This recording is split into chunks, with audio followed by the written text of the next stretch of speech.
With us now is the Federalist reporter, Brianna Lyman.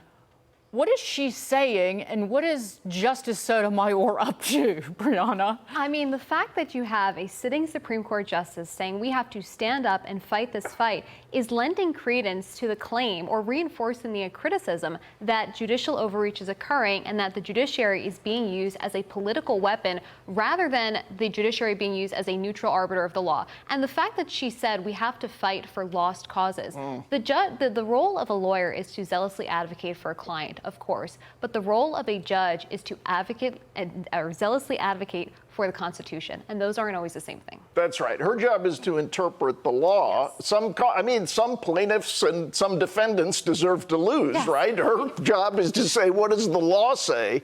And this call for activism, unfortunately, you're seeing it in district judges. You also saw it at the Supreme Court itself when she joined Supreme Court Chief Justice Roberts in sort of an overnight weekend overriding of a local intervening in a local case before the Supreme Court would normally have jurisdiction. So we hear a lot about how President Trump has to follow the law, and yes, he does, but judges do too. Yeah, it almost seems like her comments are this implicit demand for judicial supremacy. But when the founders created 3 co-equal branches of government, funny enough, the judiciary was designed as the weakest branch of government. And Thomas Jefferson said in an 1804 letter, there is nothing in the Constitution that gives judges the authority to dictate the actions of another branch. They're there to interpret the law and apply the consequences. But now they are speaking with this sense of finality as if they get to dictate national and foreign policy, which is probably out of their scope.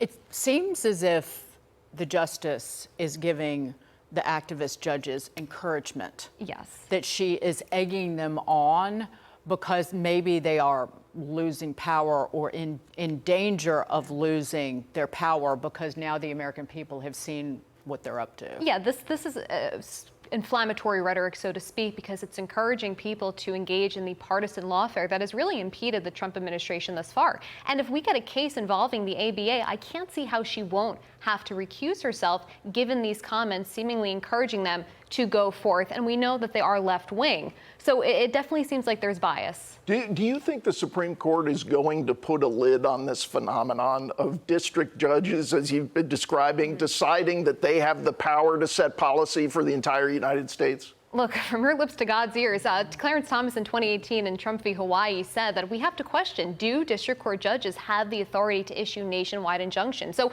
it's definitely been on their minds, and I hope they rule the right way. But John Roberts and Sonia Sotomayor don't give me much hope. Nope. Brianna Lyman, great to see you. Thank you. Thank you so much.